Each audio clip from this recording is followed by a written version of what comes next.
The Filipino people made this a traditional event and also kept the message which would be set in practice. Kamayan, like what Miss Angie said, means to use bare hands for eating food instead of using utensils, though this is now the practice of the tradition of Filipino people to bring a variety of food on the table and to use their hands to eat in special occasions such as outings, birthdays, business activities, or get-togethers.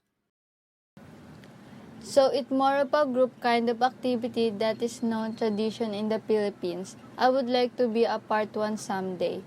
I bet the food that will presented is lovely.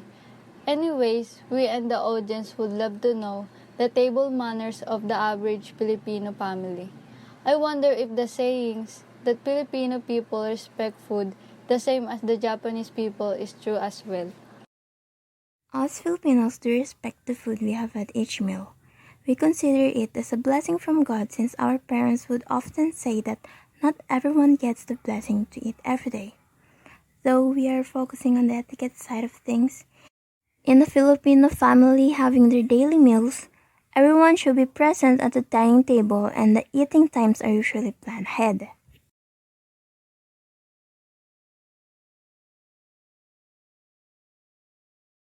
The father usually sits at the head of the table, with the mother sitting either beside him or near him on the right side. Then the family will the mass to pray before consuming their meals. Since the Philippines is a religious Christian country, praying is always a must before eating. Then the mom would usually serve the food to the other family members. It is normally considered the time of eating is also the time to catch up and talk to family members about their day or other family matters.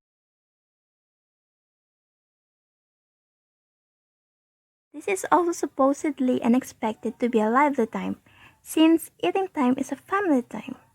Unlike other countries, the time of eating is very talkative and humorous. Nobody leaves the table before everyone else is done eating, since no one is to be expected in rushing their meals. So this is very similar to how other Asian countries treat their food, though the history of the Philippines and how each family is close to each other. This makes sense to why they would behave like this during meals, and each family would show their thanks and praises to God. That isn't surprising to what Angie mentioned.